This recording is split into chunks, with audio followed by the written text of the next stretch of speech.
பீகாரில் நேற்று நிறைய டெவலப்மெண்ட் நடந்திருக்குது.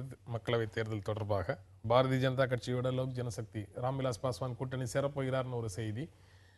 லாலு பிரசாத் யாதவுடைய கட்சியிலேருந்து ஒரு 13 எம்எல்ஏக்கள் வந்து ஐக்கிய ஜனதா தளத்துக்கு போகிறாங்க, நிதிஷ்குமாருக்கு ஆதரவு தெரிவிக்கிறாங்கன்னு முதல்ல ஒரு செய்தி. அப்புறம் ஒரு 6 பேர் வந்து திரும்ப வந்துட்டாங்க அப்படிங்கிற மாதிரியான செய்தி நேற்று ஃபுல்லாக பரபரப்பாக ஓடிட்டு இருந்தது. காங்கிரஸ் கட்சியினுடனும் ஒரே நேரத்தில் பேச்சுவார்த்தை, பிஜேபியுடையும் ஒரே நேரத்தில் பேச்சுவார்த்தைன்னு அவங்க இருக்கிறதாக தெரியுது. ராம்விலாஸ் பாஸ்வான் அணி அந்த கட்சி கிட்டத்தட்ட இங்கே விஜயகாந்த் என்ன பண்ணுறாரோ அதே மாதிரியான வேலையை அவர் அங்கே செய்கிறாருன்னு பார்க்க முடியுது. அதை எப்படி பார்க்குறீங்க? ராம்விலாஸ் பாஸ்வான் பற்றி உங்களுக்கு ஒரு இமேஜ் இருக்கும் இல்லை? அவர் வந்து இவ்வளோ காலமாக என்ன ஒரு இமேஜை தனக்கு வச்சுட்டு இருந்தார்னா, தான் ஒரு தலித் தலைவர், இன்னும் சொல்லப்போனால் செக்குலர், அதாவது வந்து மைனாரிட்டியை ரெப்ரசன்ட் பண்ணக்கூடிய ஒருத்தர் அப்படிங்கிற ஒரு இமேஜ் தான் அவர் இவ்வளோ காலம் வச்சுட்டு இருந்தார்.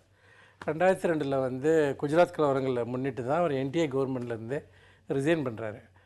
ஆனால் அப்போ மிக கடுமையாக பிஜேபியையும் மோடியையும் அவர் விமர்சனிக்கிறாரு. அதுக்கப்புறமும் கூட பாஜக மேலே பல விமர்சனங்களை அவர் தொடர்ந்து முன் வச்சிருக்காரு. அதே சமயத்தில் காங்கிரஸ் மினிஸ்டர்லேயும் அவர் பங்கேற்று, அதுக்கப்புறம் அதை நம்ம யூபிஏ மினிஸ்டர்லேயும் அவர் பங்கேற்று அதிலேருந்து வெளியே வந்து கிரிட்டிசம்லாம் முன் வைக்கிறார். பொதுவாக அவரை பற்றி உருவாயிருக்கக்கூடிய ஒரு இமேஜ் என்னென்னா, எந்த நேரத்திலையும் எந்த விளக்கமும் கொடுக்காமல் எந்த சந்தர்ப்பவாத நிலைப்பாட்டையும் அவர் எடுக்கக்கூடியவர் அப்படிங்கிறது தான் அவர் மேலே இருக்கக்கூடிய ஒன்று. இப்போ வந்து பாஜகவை பொறுத்த வரைக்கும் அவங்க ஏன் இப்படி ஒரு டாக்கை இவர் கூட வந்து ஒரு சைடில் ஓப்பன் பண்ணுறாங்கன்னா, இந்த மதவாத எதிர்ப்பு கூட்டணிங்கிற ஒன்று வந்து ரொம்ப ஸ்ட்ராங்காக பீகாரில் வந்து உருவாகக்கூடாது, இதற்குள்ளே ஒரு சின்ன குழப்பத்தை ஏற்படுத்தலாம் அப்படின்னு அவங்க நினைக்கிறாங்க வந்துட்டு. அதன் அடிப்படையில் இப்போ இவருக்கு ராம்விலாஸ் பாஸ்வானுக்கு என்ன சிக்கல்னா, ஆல்ரெடி அவருடைய பொலிட்டிக்கலாக பொசிஷன் ரொம்ப வீக் ஆகிடுச்சு. இப்போ பிஜேபி கூட போகிறதன் மூலியமாக அவர் வந்து ஒன்றும் மைனாரிட்டி சப்போர்ட்டு முதல்ல இழப்பார். ரெண்டாவது அவர் என்ன நினைக்கிறாருன்னா, தனக்கு ஒரு பெரிய தலித் பேஸ் இங்கே இருக்கிறதா ஒரு ப்ரொஜெக்ஷனை அவர் உண்டு பண்ணுறாரு. அப்போ பிஜேபி நினைக்கிறாங்க வந்து, சரி மைனாரிட்டி ஓட்ஸ் நமக்கு இங்கே கிடைக்காதுன்னா தலித் ஓட்டு நமக்கு கிடைக்கும் அப்படிங்கிற ஒரு அடிப்படையில் தான் இவர் கூட போகிறதுக்கான ஒரு சைடு அவங்க ஓப்பனிங்கை உருவாக்குறாங்க. ஆனால் நிதிஷ்குமாரோட கவர்மெண்ட்டு இன்றைக்கி வந்து தலித்துகளுக்காக இந்த மகா தலித் கமிஷன் மூலமாக ஏகப்பட்ட ஸ்கீம்ஸ் இங்கே கொண்டு வந்ததன் மூலம் இவருடைய ஓட் பேங்கை பெரிய அளவுக்கு அவர் தன் பக்கம் கொண்டு போயிட்டார். இந்த மாதிரியான ஒரு சிக்கலில் வந்து உண்மையிலே அவருக்கு யார் கூட போகிறதுங்கிற ஒரு நெருக்கடியில் தான் அவர் இந்த முடிவை எடுக்கிறாரே ஒழிய, அவர் வந்து ஒரு டிசைடிங் ஃபேக்டராக வந்துட்டு இன்றைக்கி பீகாரில் இல்லை. அதனால் பிஜேபி இவர் கூட போனால் பிஜேபிக்கு அதனால் மேற்கொண்டு லாஸ் இருக்குமே ஒழிய எந்த பெனிஃபிட் இருக்குன்னு எனக்கு தோணலை. பாரதிய ஜனதா கட்சியோட பேச்சுவார்த்தை நடத்துறதன் மூலமாக காங்கிரஸுக்கும் லாலு பிரசாத் யாதவையும் அதிக சீட்டுக்காக மிரட்டுறது அப்படிங்கிறது ஒரு உத்தியாக இருக்கலாம். அல்லது பிஜேபியில் அதிக சீட்டு வாங்குறதுக்கு அவங்களோட பேச்சுவார்த்தை நடத்திட்டு இருக்கிறத ஒரு உத்தியாக பயன்படுத்தலாம். இந்த மாதிரியான சூழலை எப்படி பார்க்குறீங்க? ராம்விலாஸ் பாஸ்வான் வந்து 2002 குஜராத் கலவரத்திற்கு பிறகு தேசிய ஜனநாயக கூட்டணி அரசிலிருந்து விலகி வந்தவர். முதல்ல அதை தேசிய ஜனநாயக கூட்டணியில் இருக்கக்கூடிய நபர்களில் கண்டனம் தெரிவித்தவர் அப்படின்னு பலவிதமான செய்திகளை தொடர்ந்து பார்த்துட்டு இருக்கிறோம். ஆனால் இப்போ இருக்கக்கூடிய சூழலில் இந்த மாதிரி செய்திகள் ஏன் வருது? இல்லை, பீகார் பொதுவாக வந்து ஒரு மதவாத கட்சிகள் அங்கே இல்லை. ஒன்றும் நிதிஷ்குமார், அதுக்கு பிறகு லாலு பிரசாத் யாதவ், இவங்கெல்லாம் வந்ததில் தொடர்ந்து பார்த்திங்கன்னா ஒரு செக்யூலர் பார்ட்டின்னு சொல்லக்கூடியவர்கள் தான் அங்கே இருக்காங்க. இப்போ பாஜகவுக்கு என்ன ஒரு நெருக்கடின்னு சொன்னால், பீகாரில் அவங்க கால் ஊனணும். எப்படி இப்போ தமிழ்நாட்டில் இருக்கோ, எப்படியாவது இங்கே ஒரு 2 சீட்டு அல்லதுன்னா ஒரு கணிசமான ஒரு ஓட்டை நம்ம உருவாக்கணும் வாக்காளர்களை அப்படிங்கிற மாதிரி, அப்படி ஒரு முயற்சியில் தான் இன்றைக்கி வந்து பிஜேபி வந்து இப்போது பாஸ்வானோட பேசுகிறது அல்லது பாஸ்வான் அவரோட பேசுகிறது. பாஸ்வானை பொறுத்த அளவில் அவருக்கு இப்போ எந்த இமேஜுமே இல்லை, அது போயிடுச்சு. அது ஏன்னா 2002 வந்து அவர் பிஜேபி அரசாங்கத்திலேருந்து விலகும் போது அவருக்கு இருந்த அந்த ஒரு மரியாதை அல்லது ஒரு மதிப்புங்கிறது ரொம்ப ரொம்ப தேஞ்சு போச்சு.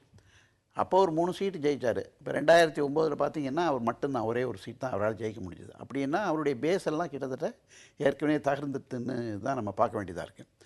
ரெண்டாவது, இப்போ வந்து பெரிய அளவுக்கு ஒரு தலித் லீடர்னு சொல்லி அவர் எந்த விதமான இப்போ ஒரு கிளைமும் அவர் இன்றைக்கி ஒரு செல்வாக்கு இருக்கிறதாகலாம் அவர் இப்போ கோர முடியாது. அந்த மாதிரி நிலையில் இருந்தெல்லாம் அவர் மாறிட்டார். ஏன்னு கேட்டால், இப்போ முழுக்க தலித் சார்ந்த ஒரு கட்சின்னு சொல்லக்கூடிய இப்போ நம்ம